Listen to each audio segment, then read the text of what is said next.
Hello everyone, it's Shane Kanto, your Wasteland reviewer, and I'm here to review Dragged Across Concrete. And I was super excited for this film to come out. I'm a huge fan of S. Craig Zahler and his work. I've seen Bone Tomahawk, which is a crazy, awesome mixture of horror and western. I've seen Brawl and Cell Block 99, which is an in-your-face, really intense crime drama starring Vince Vaughn. And then there's this. All I knew really going into this film was Vince Vaughn and Mel Gibson play some dirtier cops, and that was honestly about it. It was 2 hours and 40 minutes. This never felt like it was 2 hours and 40 minutes, and I think one of the things that I can say about this film and what Zahler does as a director, somehow he creates a pacing that, if you were to write out the plot, this film would seem like, oh, this is like an hour and a half easy, just like, boom, there it is. But you live in this film. You live in these moments. You really take your time in these moments. But the thing is, you feel so ingrained in it that you feel like you're living through these moments, and it doesn't feel like, why am I watching this? No, you feel in it and engrossed in it, and you feel like you're so connected with these characters that there's a reason why you're sitting there taking your time in this. And I don't know if that's for everybody, but that's how I feel watching this film and his other films. It's like you're in it with them. You're so engrossed in it. Zahler does such a great job of drawing the audience in.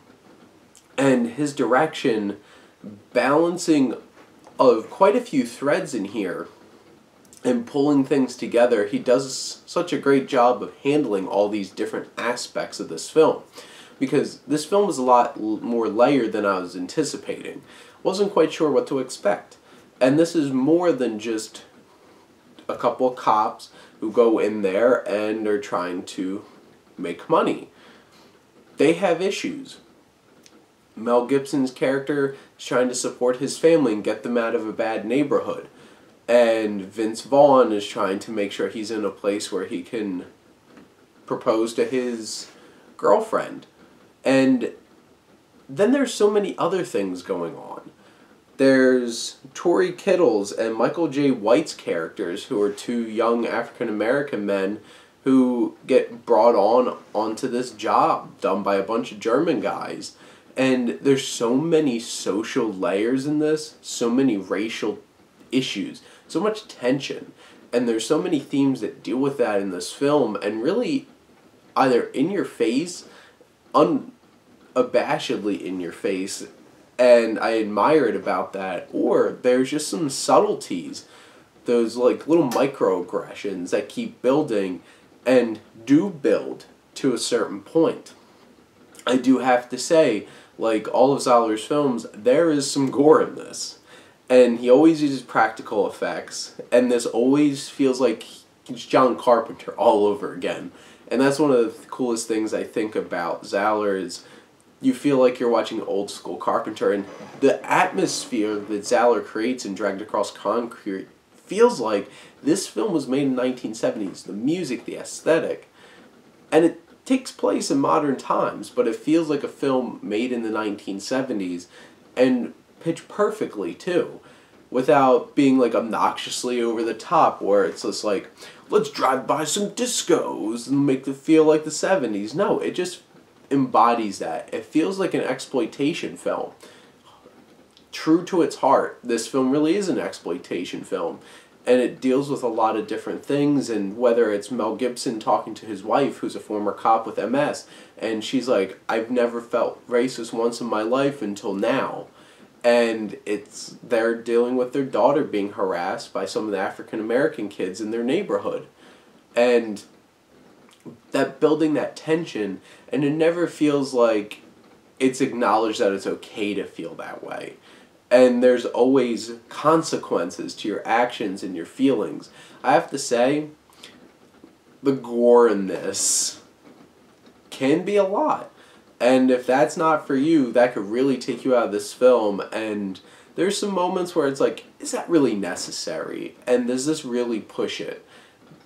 It could be interpreted that way. It could be seen that way, and I can understand that, and that could really check some viewers out of this film. One other thing that I really, really love about this film is the performances. Mel Gibson is pitch perfect in this film. He embodies his character. Layers and all, charisma and all. His chemistry with Vince Vaughn. Vince Vaughn is great in this film. There are, like, these two main performances, especially Mel Gibson, really, really sell this film, and they're fantastic. And there's so many other performances in smaller roles from Udo Kier and Jennifer Carpenter and Don Johnson, and they all have their weight to them. I have to say, there's a couple of times where it's like, is this thread really necessary? Do we need to be spending this amount of time on something like this? And I understand where it fits in the story and building emotion, but honestly, I felt like things could have been trimmed down a little bit and streamlined a bit at certain points. But overall, I absolutely love this film. Zahler's films are not for everybody. If you can't handle the gore, don't even try. This will get you. But this is a great story that's layered with a lot of racial issues and social commentaries about classism as well. It's a pretty straightforward but intense and action-filled and amazingly well shot. The cinematography is fantastic. The music is great. Technically, Zahler's films are always top-notch. Performances, top-notch. This is honestly one of my favorite films of the year. I highly recommend Dragged Across Concrete. If you've seen it, let me know what you think. And if not, have any other questions, comment below. But thank you as always for supporting your Wasteland reviewer.